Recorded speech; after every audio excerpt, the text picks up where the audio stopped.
Caríssimos irmãos e irmãs na fé, cada liturgia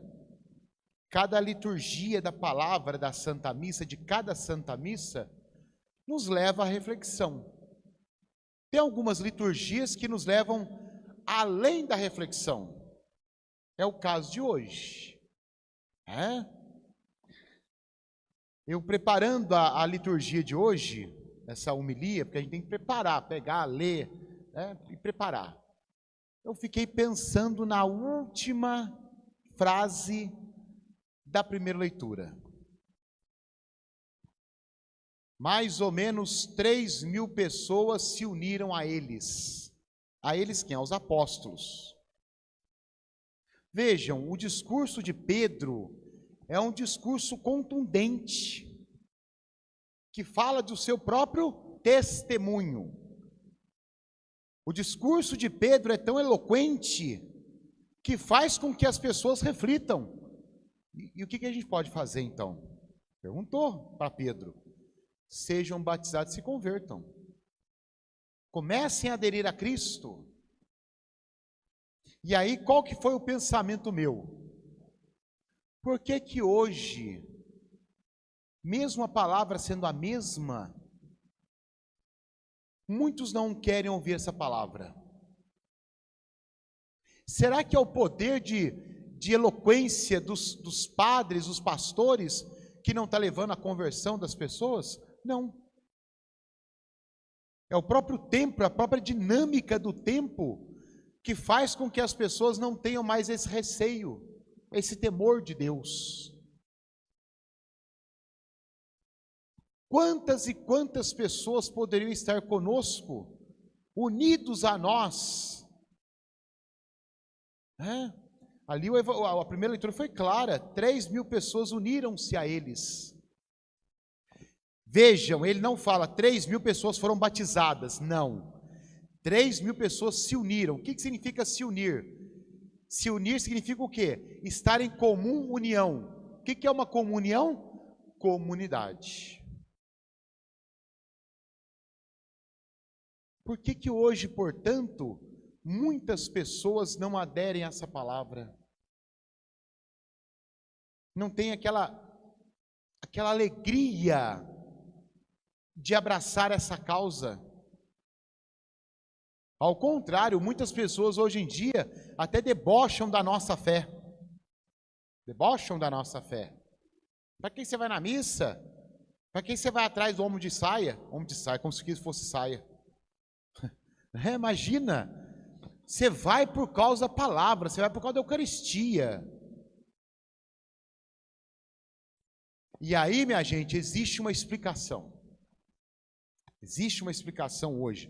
Vocês sabem que agora, semana que passou, que acabou ontem, acabou também a 62ª Assembleia Nacional dos Bispos, Conferência Nacional dos Bispos do Brasil, que aconteceu aqui em Aparecida.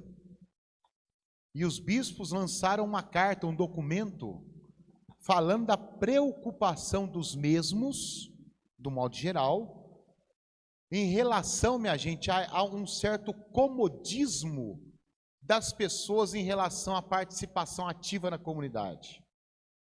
Porque é muito cômodo a pessoa estar participando da missa aqui. Mas o que é a missa transmitida? Seja pela TV Aparecida, TV Canção Nova, Rede Vida, Século XXI, a nossa aqui. O que é a missa transmitida? É para aquelas pessoas que não podem vir. Convalescentes, os doentes, os idosos. Agora, tem pessoas que infelizmente estão o quê? Estão aproveitando, pessoas muito mais novas que eu, estão participando da missa online e não tem uma participação ativa na comunidade. Então, a preocupação dos bispos é essa. Não só a missa. Vejam, eles não vão contra nenhum meio de evangelização, não vão. Eles fazem crítica àquelas pessoas, por exemplo, que vão assistir o Rosário da Madrugada. Não estão fazendo a crítica nem ao Frei nem às irmãs, pelo amor de Deus, não é isso. Mas a crítica àquelas pessoas comodistas, que eu tô cômodo para mim. de madrugada eu vou rezar meu rosário, mas eu estou embaixo do meu dedom, quietinho, rezando.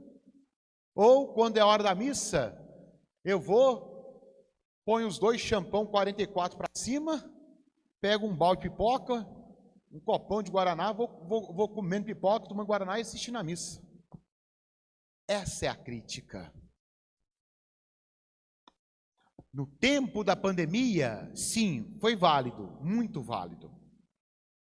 Mas hoje não. Hoje as transmissões por onde for são para as pessoas doentes, os enfermos, os idosos que não conseguem mais caminhar por causa da perna, não tem mais força. São para essas pessoas.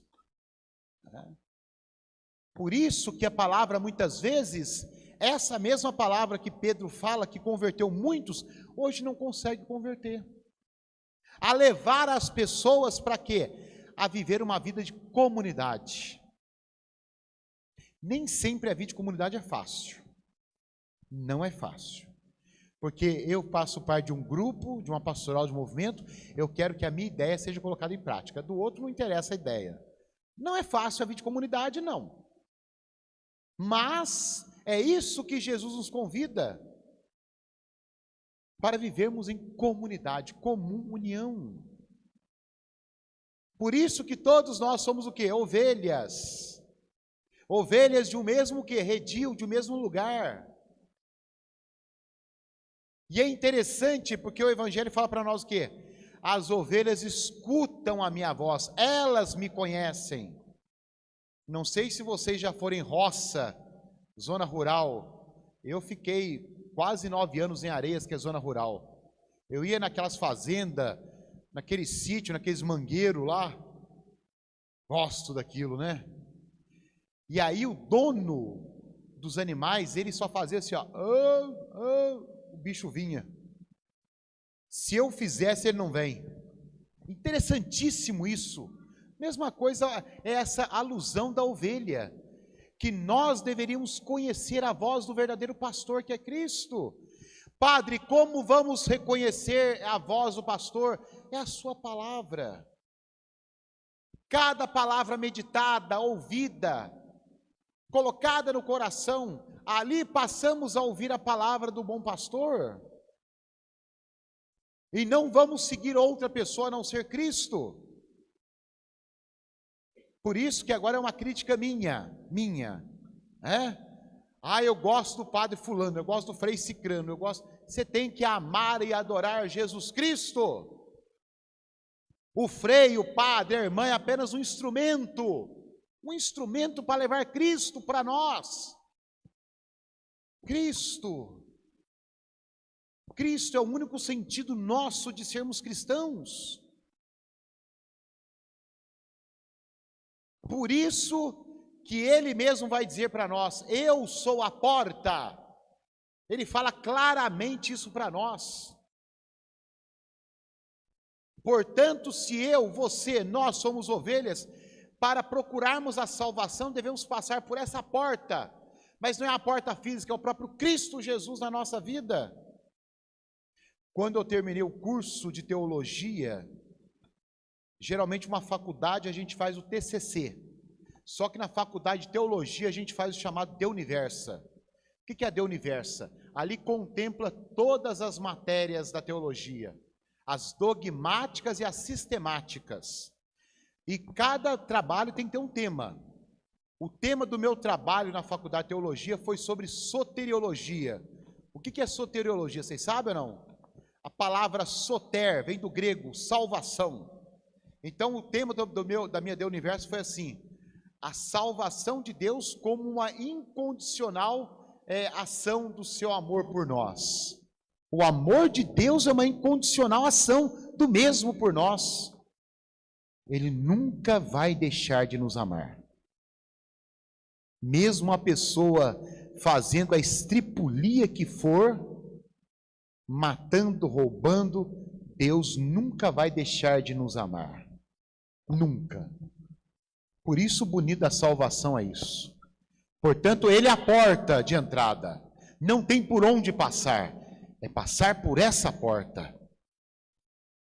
Por isso que as leituras que nós ouvimos, a primeira leitura a gente já falou um pouquinho dela, a segunda leitura que a próprio Pedro vai falar para nós, ele vai dizer uma coisa muito importante que acontece conosco também hoje, ainda.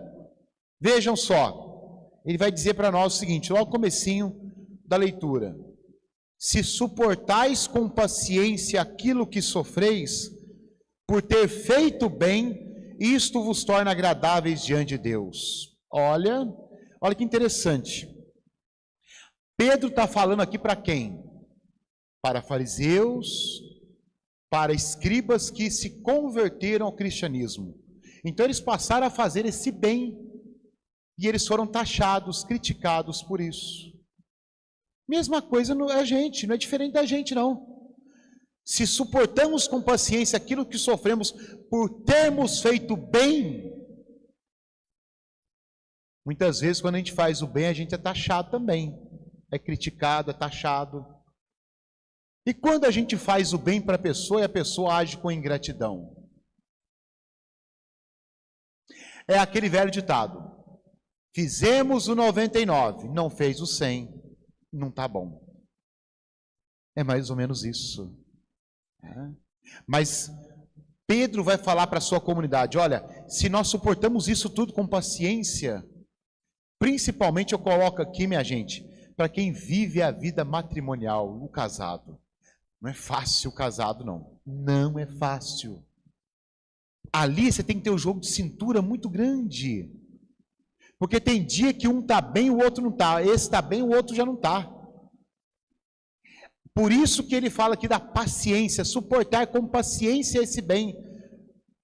Talvez a esposa faz um agrado, um bem para o marido, em troca é recebido com brutalidade, enfim. Mesma coisa o contrário. Mas isso não é só para a vida de casado. Para a vida comunitária, no serviço, no trabalho, na família, de um modo geral. Por isso, meu irmão, minha irmã, Pedro vai falar para nós: olha, se você suporta com paciência, você está sofrendo por ter feito bem, mas continua a fazer. Continua a fazer esse bem, né? Porque isso te torna agradável perante quem? Perante Deus. Não é fácil. Você fazendo bem, só levando burdoada.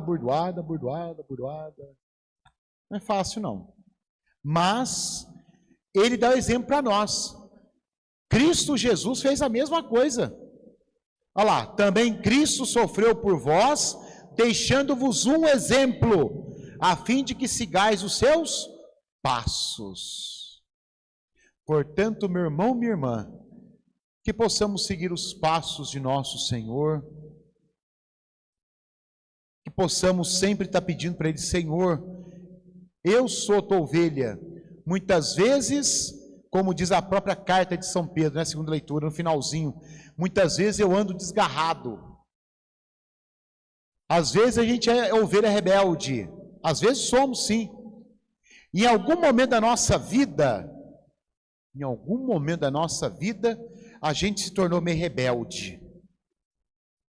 Minha rebeldia foi lá pelos 16, 17 anos. Depois passou, graças ao bom Deus. Comecei a fazer faculdade, a cabeça abriu, né? Mas em algum momento da nossa vida, a gente é rebelde.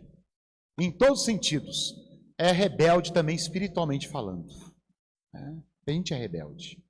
Ou seja, somos às vezes ovelhas desgarradas. Mas o pastor é aquele que vai atrás da ovelha, que cuida, porque mesmo estando desgarrados, rebeldes, a gente escuta a voz do pastor. Por isso, meu irmão, minha irmã, que eu, você, que cada um de nós possa escutar sim a voz do pastor, que possamos procurar adentrar esse redil pela porta, que é Cristo Jesus. E uma outra passagem da Escritura, ele vai dizer: façam todo o esforço possível de entrar pela porta estreita, porque larga é a porta do mundo. A porta estreita nos leva a Cristo Jesus, que não é fácil. É um caminho, a vida espiritual, mantê-la não é fácil. Mas Deus vai nos dando pistas, Deus vai nos dando meios para prosseguirmos a nossa caminhada espiritual. Que Deus então nos ajude, nos fortaleça, anime a nossa vida, anime a nossa missão, a nossa vida de ovelhas, para prosseguirmos a nossa caminhada e um dia adentrarmos em definitivo a porta que é Cristo Jesus, a porta desse redil para a vida eterna. Louvado seja o nome de nosso Senhor Jesus Cristo. São José, rogai por nós e dai-nos uma boa e santa morte. Amém. De pé, então,